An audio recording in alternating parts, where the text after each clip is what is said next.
monument. My grandmother lived right there. Well, there aren't. That's the monument, Right. Fannin Monument. She lived right just across the street. There, I remember when they had the inauguration there. Oh, do you? I think it was in 1938, something like that. I know it was during the summertime, because we were there. Sweltering. We were there that weekend. We used to come to town once a week. I mean, once a month, in a wagon. We lived from the blinking light over here to where Steve Ola. Oh, 10 okay. miles. Little house on the prairie. And we had a little school on the prairie. About 30 children went there.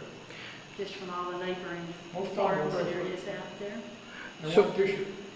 So Benny, are we close to where you were baptized? Can you point that direction? Well, I was baptized here at Pasillo La Bahia when I was 2 years old. I guess it's almost 78 years ago.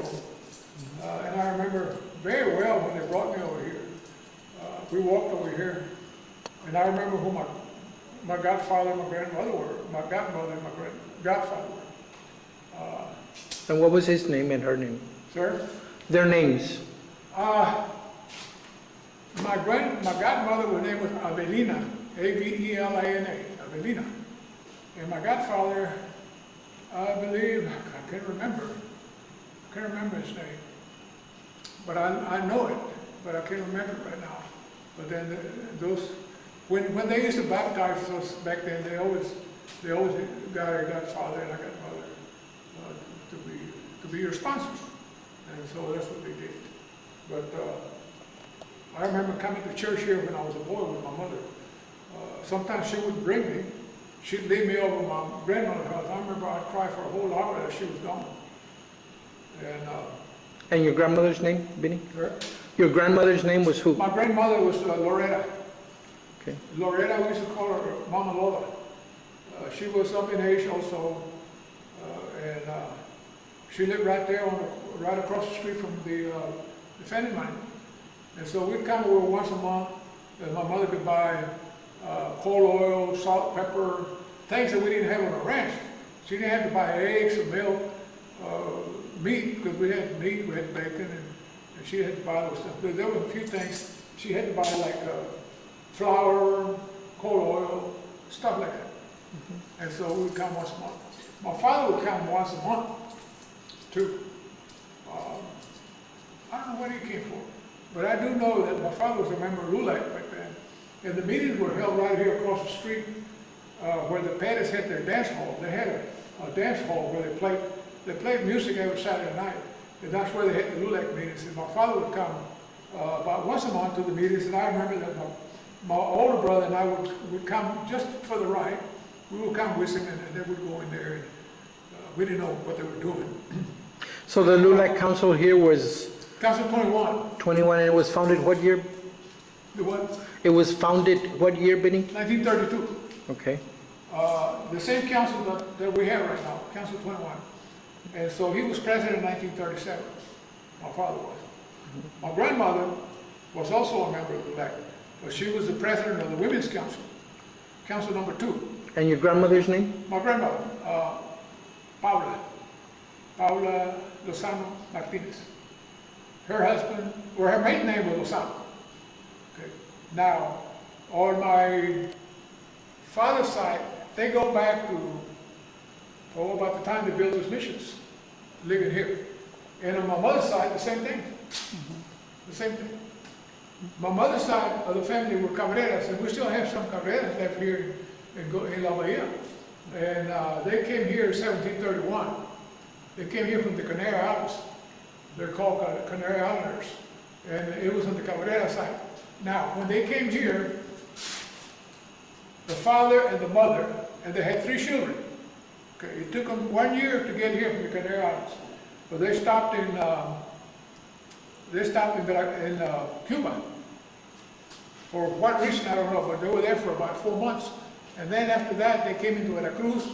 And I don't know why Veracruz, they should have come to Tampico, it'd be a lot closer. And they could have gotten off the ship, Tampico, and wouldn't have to walk so far. But they got off at Veracruz, and they walked all the way to San Antonio. Now, San Antonio, Texas? San Antonio, Texas, yeah. The man and the woman died during the trip. But the three boys made it all right. The oldest one was 14 years old. And so those are my ancestors. That's where the ancestors on my mother's side. And we still have some caballeras living right here in La Bahia today. I don't know how many, but I know there are some. They're my cousins. And of course, my father's side about the same time, but they came here about the same time.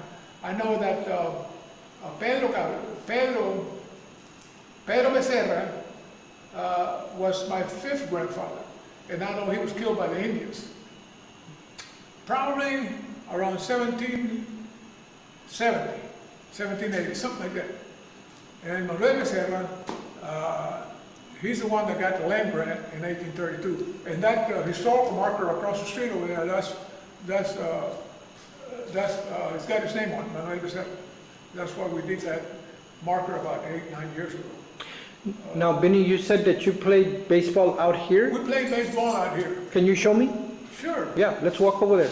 Well, Just a couple of minutes. I'm just going to go to the door here. Right about here. Right about here. That's where we play baseball. And some of the boys would hit it over the wall. That's where we play baseball. They could hit it over the wall. And that's a pretty good. That's a long distance out there. Which part were y'all facing to? Do what? You were facing which direction when you were playing? When we were hitting, we were facing east. That's east out there. Okay. Directly east. Yes, sir. That's where we play baseball. Did y'all have organized teams, or was it just everybody from the community Well, that came in? people that come here, we made up the team when we got here. And we had some pretty good boys, some pretty good players. And my father played ball there before I did. Interesting. So the land grant in 1832, we got 2 leagues, which is almost 10,000 acres. One league is 4,400, I believe, in 28 acres.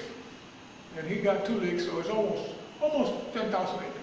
And your grandfather came from what part of the world? He was born here. Okay. Yeah,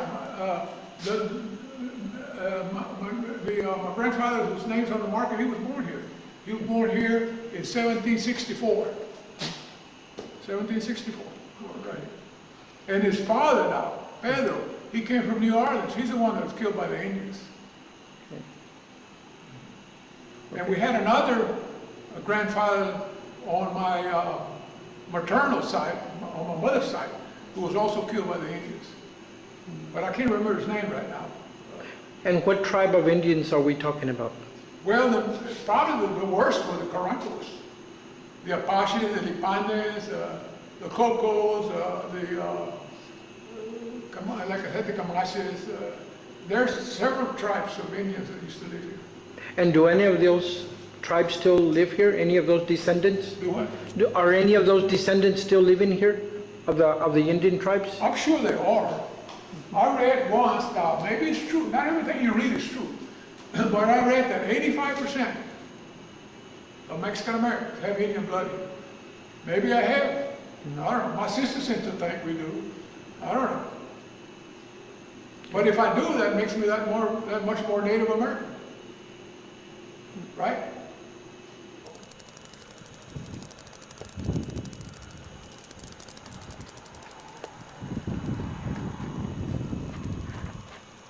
Who were the people involved in getting this marker there, Benny?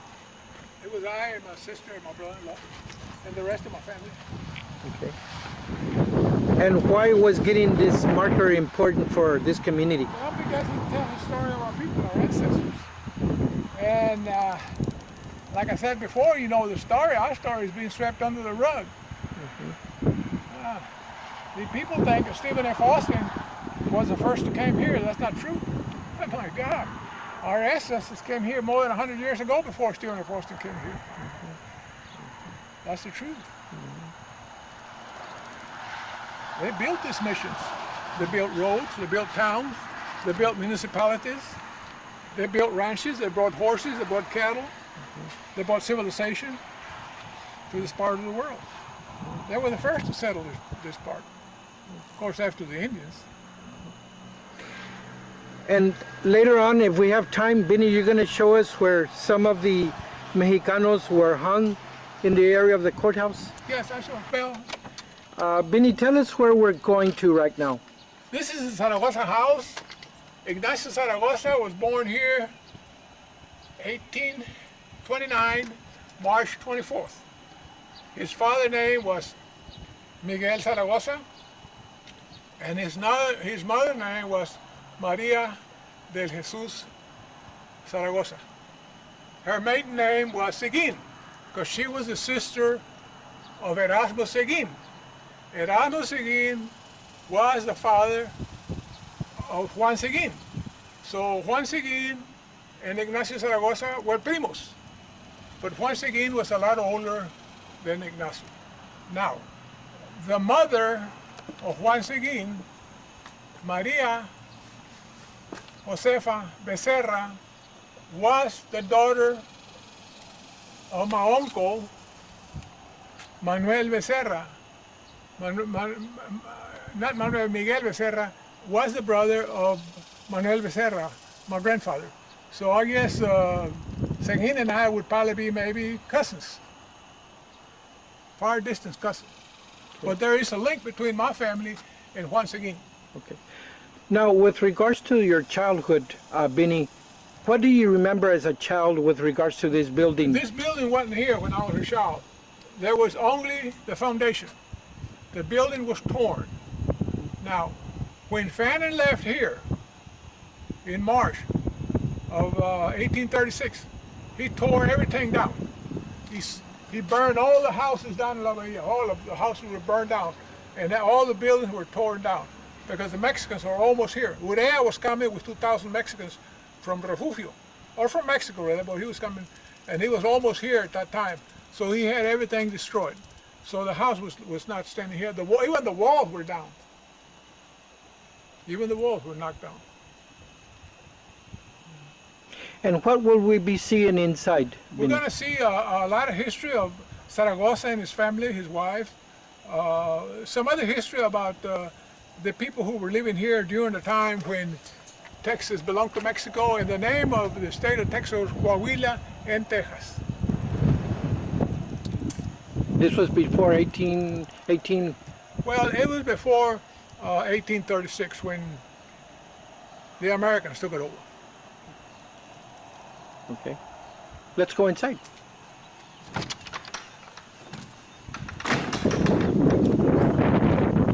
When they annex, how do you annex something? Oh, wow. Turn on the light.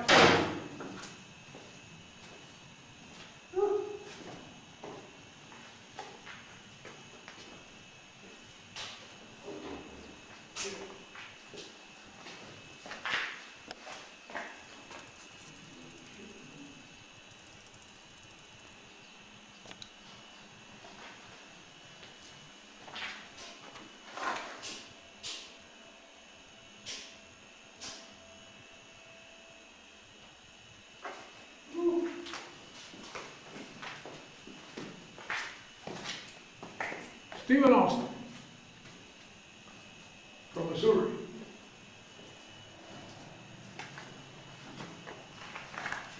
Yeah, Missouri. Oh, Nashville. We call him Nashville for short. You see, that's the way Goliad got its name right there. According to the gentleman who named Goliad, whose marker was out there in front of the courthouse a while ago, I told you. He said he took the letters out of the word Hidalgo, except for the H, and he named it Goliad. And then later on, he said he took the name out from the word Goliath. In Spanish, if you pronounce Goliath, you say Goliath. The big giant that was killed with a slingshot. What's the name of him? David. David killed with a slingshot, Goliath. Now, as far as community meetings and use by the community of this specific building, Benny, how does that happen, and does that happen with your help?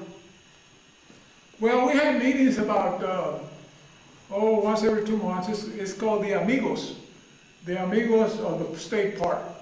And I belong to that committee, the Amigos. So we meet about once every 2 months. We have meetings. And they help when they have different exhibits.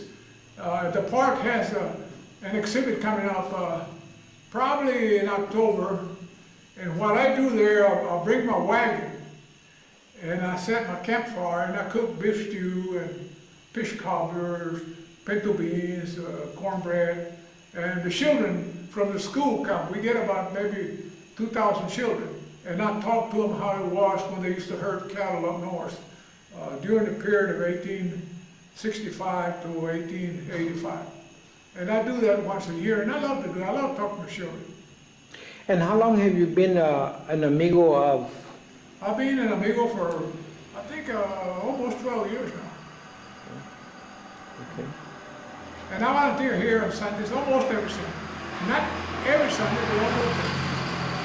And I talk to the people. I get historians, and sometimes people from Mexico come in, and they ask me questions, and I ask them questions too. I'm all right. You all right?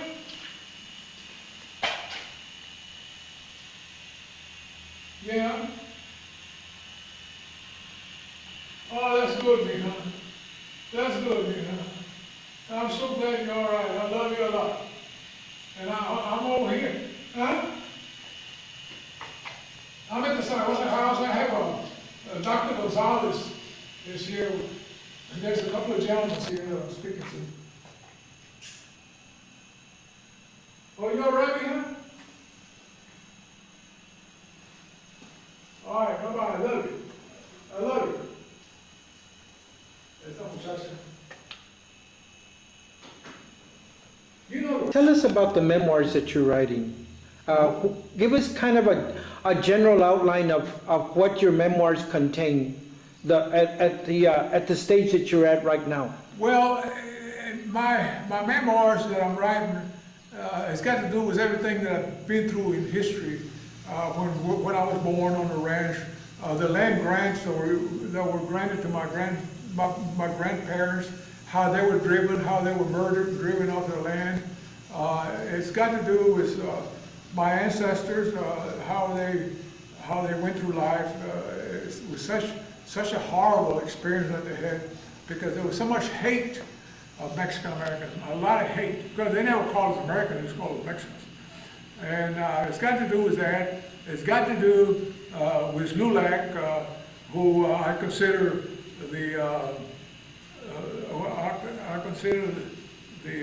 national treasure of Hispanic Americans, LULAC. Because of all the things they did for they desegregated schools when we were segregated. They took those signs down that said no Mexicans allowed. We couldn't go in a swim pool, we couldn't go in a club, couldn't go in some theaters, we couldn't go in a restaurant. I mean, it was real bad for us the way they treated us. And we had the worst jobs that were available they gave to us. And even schools didn't treat us right. I mean, because the curriculum they had to offer us was not what we needed. We didn't have bilingual teachers, and we needed them because we didn't know how to speak English. So as a result, a lot of the children failed the first and second grade. Mm-hmm. So it's got to do with all of that.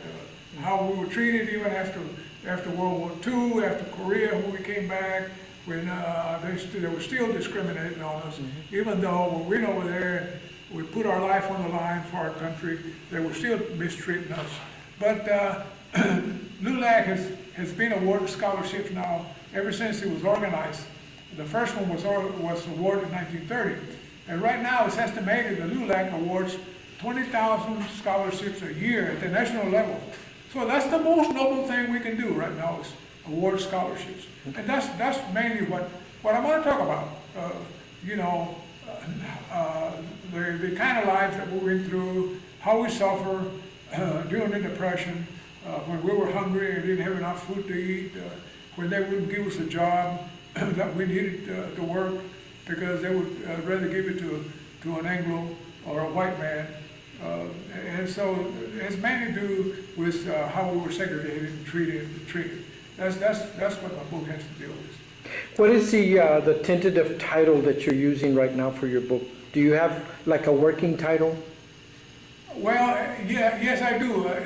It's called A Lifetime with Lulek, because I've been a lifetime with Lulek. So that's my title, A Lifetime with Lulek. Okay. And what have you discovered as you've been writing your book that you had forgotten that was in the closet maybe of your mind, so to speak? I'm sorry to hear you. Yes.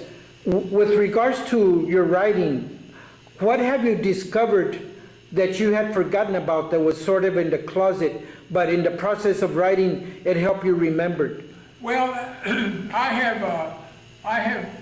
LULAC news that go back through the 30s.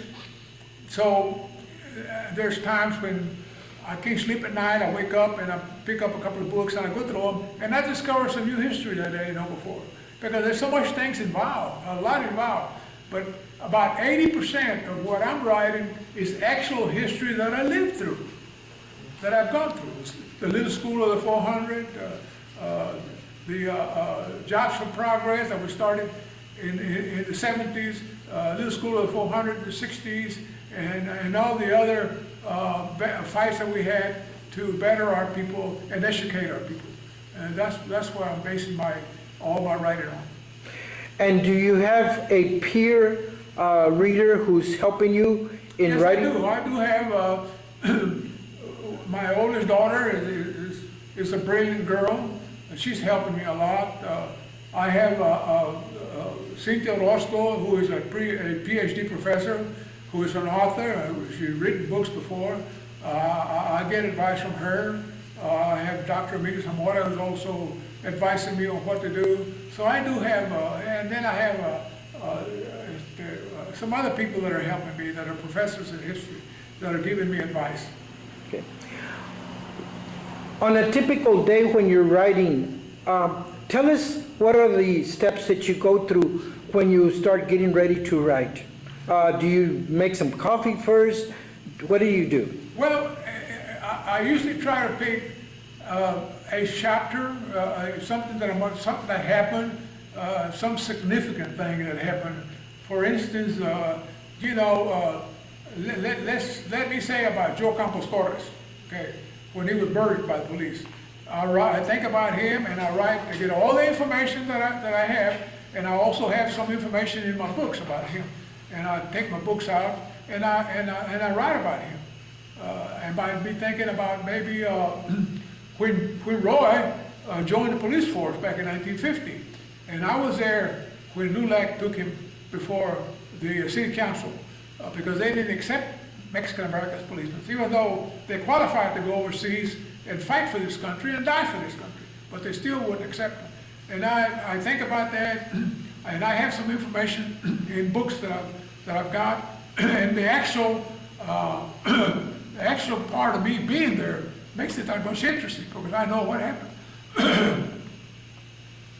Not only that, but I have interviewed a lot of older people, people who were up in age, who were LULAC members back during the 30s, Jovencio Rodriguez, Chilo Garcia, el señor Hernandez, Alfred Hernandez, Judge Hernandez, John J. Herrera, all those old people I interviewed. I had the opportunity, not only that, but here in Goliad, I had the opportunity to interview a lot of people who were almost 100 years old.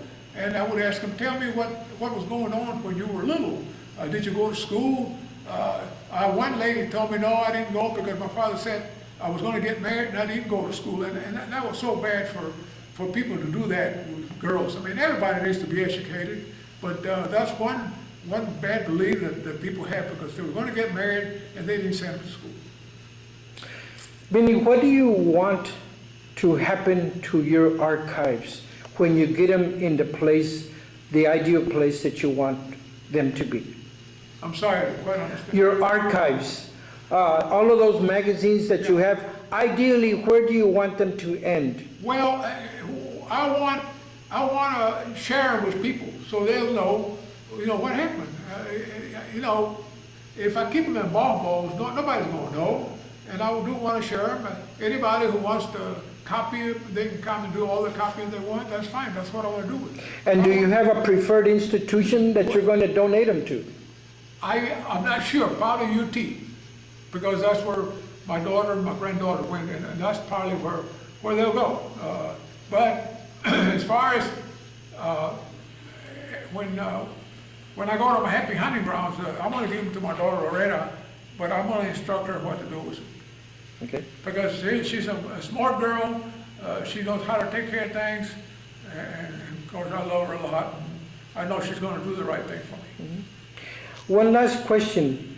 What is something that people who are not from Goliad tend to pass over, to not look at, to not discover? What is the part that most people tend to look over when they come to visit Goliad?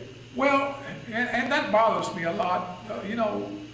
Maybe it's because I have so much passion for history. If I see something that I don't know, I want to know what it is. Every time I open a book, I learn something new. But then a lot of people will, here we have a treasure of history right here about Ignacio Zaragoza and what was going on during the 19th century and the 18th century. And people will sometimes will come in here and just look around for a minute and then they walk out. But I like those people who would sit down with me and ask me, Ms. Martinez, was Zaragoza married? Do you know when he died? Do you know what he died of?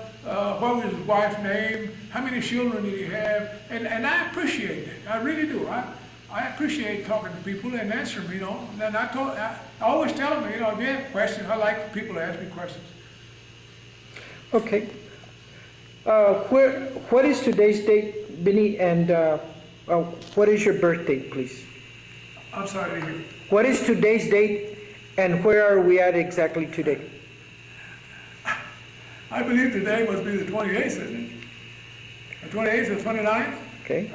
June, and right now, of course, 2013, right now we're in the house where John Zaragoza was born. Thank you.